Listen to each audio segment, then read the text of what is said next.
My name is Andy the Fifth. Full name is Andreas Velopoulos, but knowing that I was going to do a store like this, I needed a name that was going to be more memorable. Didn't even know this world existed. Watched a documentary called Sneakerheads with a Z on Netflix, and it showed, a big portion of, this culture and everything involved, especially with sneakers. And I found it fascinating. And so I decided to take a year off after I sold my business, after moving from Baltimore.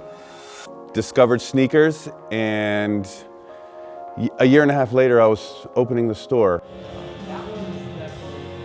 My favorite brands are going to be Chinatown Market,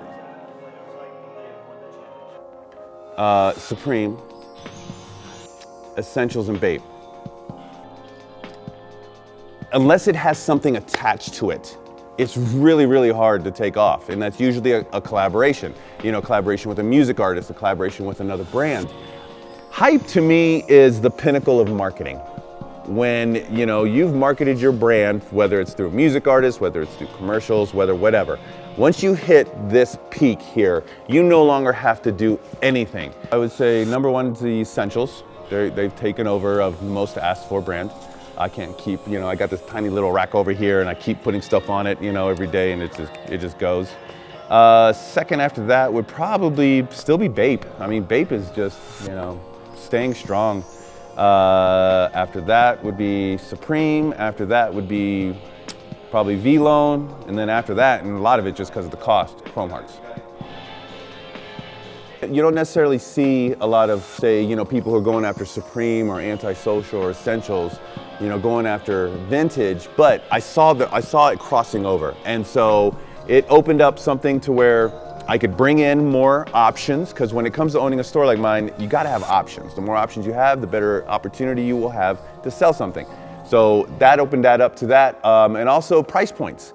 When I was, selling nothing but hype, I mean, all I had was a $100 t-shirt, $150 t-shirt, $200 hoodies, $500 hoodies.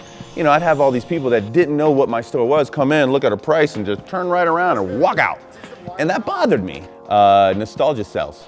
And, yes, is there nostalgia in here? Absolutely. One of the key things I look for is dates.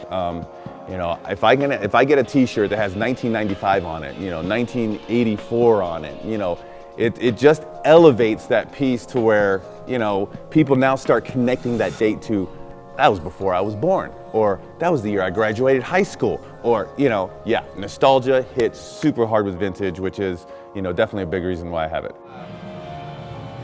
But when it comes to my brand, I can actually have good margins, built on my brand versus, whether I buy a blank, put, our images or embroidery on it and put the markup on it, I can tend to get better margins than what I can doing buy-sell trade.